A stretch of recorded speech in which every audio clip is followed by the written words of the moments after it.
Look, I want to ask you about Israel now. Obviously, you've just returned from a trip to Israel this week. We've seen that first the Foreign Minister Penny Wong said that Israel should take steps towards a ceasefire. The Prime Minister tried to walk back her comments, although not terribly convincingly. Why do you think, having just been there, do you think a ceasefire would be in Israel's best interests? No, it would not. And it certainly would not. And what Hamas was seeking to do was use its information war and its information campaign to put pressure on Israel to do just that so they could regroup. And that would have been, even the UK opposition leader has acknowledged that. And he's certainly a much greater improvement on Jeremy Corbyn on these issues. There's no doubt about that.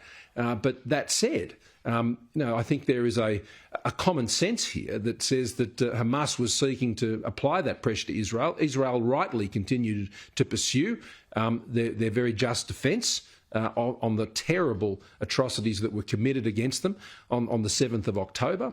And we must remember that this is how this started. This is why this has happened.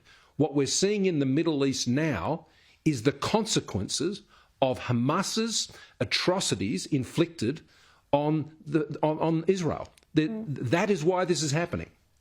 The other comments that we keep hearing from both the Prime Minister and the Foreign Minister is this lecturing of Israel on proportionality, on its response, they keep lecturing Israel to abide by international law, the implication being that they're not abiding by international law, when in fact Israel takes every step possible, goes above and beyond, millions of text messages, leaflets, phone calls to try and keep civilians safe.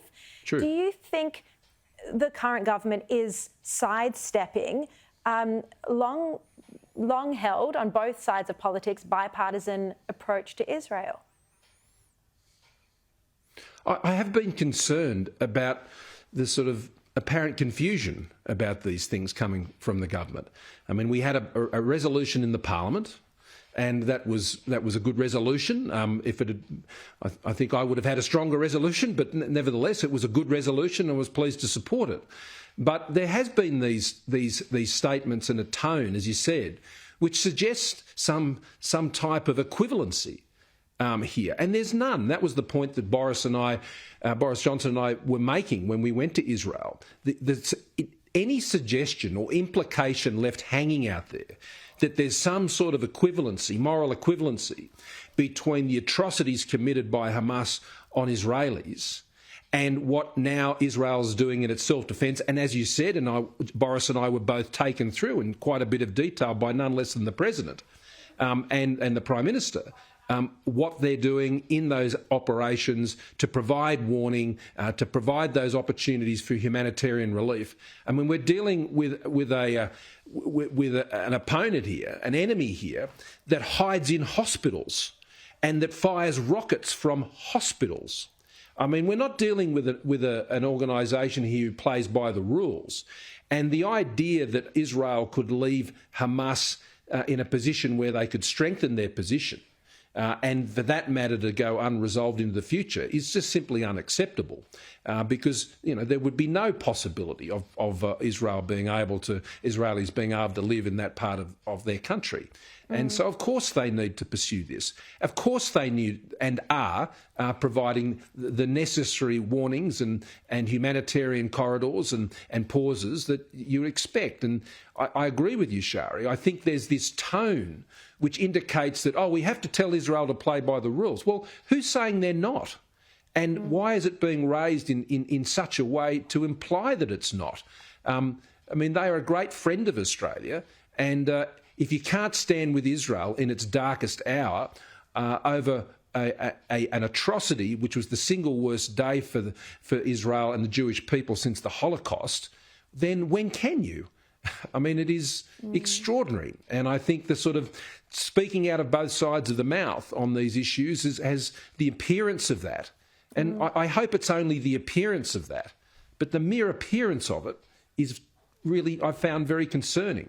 No, I completely agree with you, and thank you for those strong comments. Look, we've seen an explosion in anti-Semitism just on the weekend, those protests in the heart of Jewish suburbs, Caulfield and Coogee, which also has a lot of Jewish people, but it would have terrified non-Jews as well. Plus restaurants vandalised, graves desecrated. This is unlike the Australia that we know. We're not seeing the leadership from the Prime Minister to unequivocally call this out, to hold a press conference, say this has got to stop. What would you do, Mr Morrison, if you were Prime Minister and we've seen this epidemic of anti-Semitism? Well, let's first of all say what is obvious, and this behaviour is shameful, and I've seen it not just here in all the places you've said, but also I saw it in the UK when I was there as well. And, it is intimidating and can be terrifying to Jews in Australia and elsewhere, and it needs to be called out as such, and it needs to be said very clearly from the outset that it's just not on. I mean, I think it's on the 27th of November. In Melbourne, they're organising a school walkout. I mean, they're organising for children not to go to school and participate in an anti-Israel protest, which I just find unthinkable in this country, that children would be employed in that way in this issue. And I would be thinking that the Education Minister federally and at a state level in Victoria should be using every power and every ounce of influence they have and persuasion to ensure that just doesn't take place. I mean, I think what Australians want to see here, who feel strongly about this, is just the instinctive response. And I think the instinctiveness in terms of Australia, the government's response, hasn't been what I think they expected. And so as a result, when you leave a space, when there's a vacuum, well, it'll get filled. And that's why I think it's important to strongly make it very clear about what's expected here. And having said that, I'd give a shout out to Chris Minns in New South Wales. Yeah, he's been Chris amazing. and I went to Israel 20 years ago together. And I understand his strong views on this. Bill Shorten was with me on that visit that time 20 years ago as well.